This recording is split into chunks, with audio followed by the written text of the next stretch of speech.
ناظرین، یہ سچی کہانی ایک برطانوی صحافی خاتون ایوان ریڈلی کی ہے جو 28 ستمبر 2000 کو خفیہ طور پر افغانستان میں داخل ہوتے ہوئے طالبان کی قید میں چلی گئی۔ دوستو، ریڈلی لندن کے مشہور اخبار دی سنڈے ٹائمز میں ایک صحافی کی حیثیت سے کام کرتی تھی۔ جب امریکی و برطانوی فوج کی طرف سے افغانستان پر حملہ ہونے والا تھا تو رپورٹنگ کے لیے انہوں نے اپنے اخبار کو افغانستان میں جانے کی پیشکش کی۔ ناظرین، یہ برطانوی خاتون اس مقصد کے لیے پاکستان آئی تاکہ کسی طرح افغانستان کا ویزا حاصل کر سکے، مگر ریڈلی کو پاکستان سے افغانستان کا ویزا نہیں مل سکا۔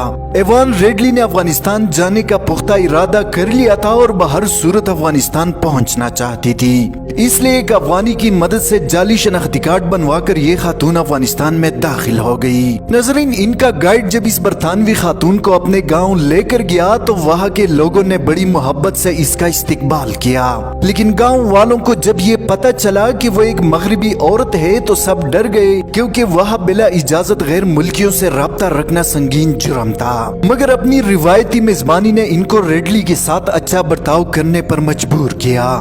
ناظرین، ان کے میزبانی سے فارغ ہو کر ریڈلی اپنی گائیڈ کے ساتھ وہاں سے آگے روانہ ہوئی۔ کچھ دیر وہ دونوں پیدل چلے، جس کے بعد گائیڈ نے ریڈلی کو خچر پر سفر کرنے کو کہا۔ اسی دوران وہ خچر اچانک سے تیزی سے دوڑنے لگا اور 1.5 کلومیٹر کا فاصلہ طے کرنے کے بعد رک گیا۔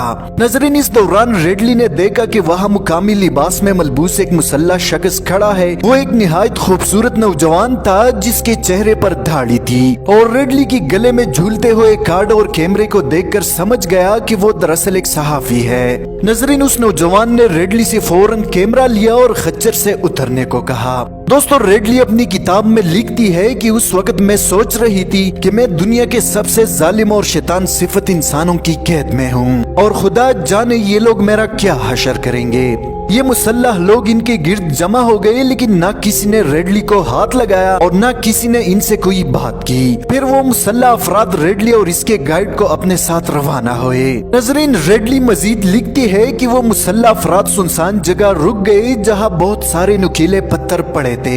ریڈلی نے سوچا شاید اب ان کو سنسار کیا جائے گا کہ اسی دوران ایک آدمی ایک باپردہ خاتون کے ساتھ ہماری طرف آ رہا تھا۔ عورت نے آتی ہی میری جسم کو ٹٹولنا شروع کیا۔ مجھے پتہ چلا یہ لوگ یہاں رک کر اس عورت کا انتظار کر رہے تھے کہ وہ آ کر میری تلاشی لے سکے۔ ناظرین، ریڈلی لکھتی ہے کہ اس وقت میں نے سوچا کہ میں دنیا کے مہذب ترین ملک کی شہری ہوں، لیکن وہاں کسی عورت کے جامع تلاشی کے لیے اس بات کا خیال نہیں رکھا جاتا، یعنی عموماً مرد سیکیورٹی اہلکار ہی خواتین کی تلاشی لیتے ہیں، جبکہ یہ دنیا کے سب سے جاہل اور ظالم فوجی اس بات کا خیال کر رہے ہیں کہ ایک عورت کی جسم کی تلاشی مرد نہ لے بلکہ ایک عورت ہی لے۔ ناظرین، جب تلاشی کی دوران ایوان ریڈلی نے اپنے کپڑے اوپر اٹھا دیے تو وہاں موجود تمام لوگ اپنا چہرہ دوسری طرف کر کے کھڑے ہو گئے۔ دوستو، گرفتاری کی دوران ریڈلی نے اس گروہ کے ایک فرد سے سیٹلائٹ فون کا مطالبہ کیا تاکہ وہ اپنے گھر اور دفتر والوں کو اپنی گرفتاری کی اطلاع دے سکے۔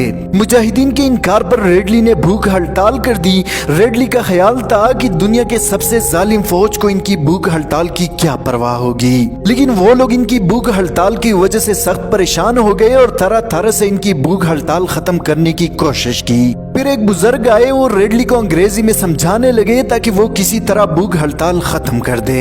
ناظرین، ایک دن بھوک ہڑتال کے دوران ریڈلی کی طبیعت خراب ہوئی تو ان کے لیے فوراً ڈاکٹر کو بلایا گیا۔ جس فوج کے بارے میں ریڈلی نے سن رکھا تھا کہ یہ دنیا کی سب سے ظالم اور شیطانی فوج ہے، ان کے اس رویے سے وہ بہت زیادہ حیران تھی۔ ایک دن ان کا ترجمان ان کے پاس آیا۔ اس نے ریڈلی سے کہا کہ ایک بہت بڑی شخصیت ان سے ملنے آ رہی ہے، لہٰذا ان سے کوئی بدتمیزی نہ کرے۔ ناظرین، ترجمان کے جانے کے بعد دروازے پر دستک ہوئی۔ یہ بھی ایک عجیب بات تھی کہ وہ ایک قیدی تھی، لیکن دروازہ کھولنے کا اختیار اور چابی انہیں کے پاس تھی۔ اس کے بعد ریڈلی نے آگے بڑھ کر دروازہ کھولا۔ سامنے کھڑے شخصیت کو دیکھ کر وہ تھوڑی خوفزدہ ہو گئی۔ وہ ایک طویل القامت شخص تھا، اس کی لمبی داڑھی تھی اور سفید شلوار قمیض پہن رکھا تھا۔ وہ شخص اجازت لے کر اندر داخل ہوا اور ریڈلی کا حال احوال پوچھنے کے بعد اس شخص نے اسے اسلام کے بارے میں پوچھا۔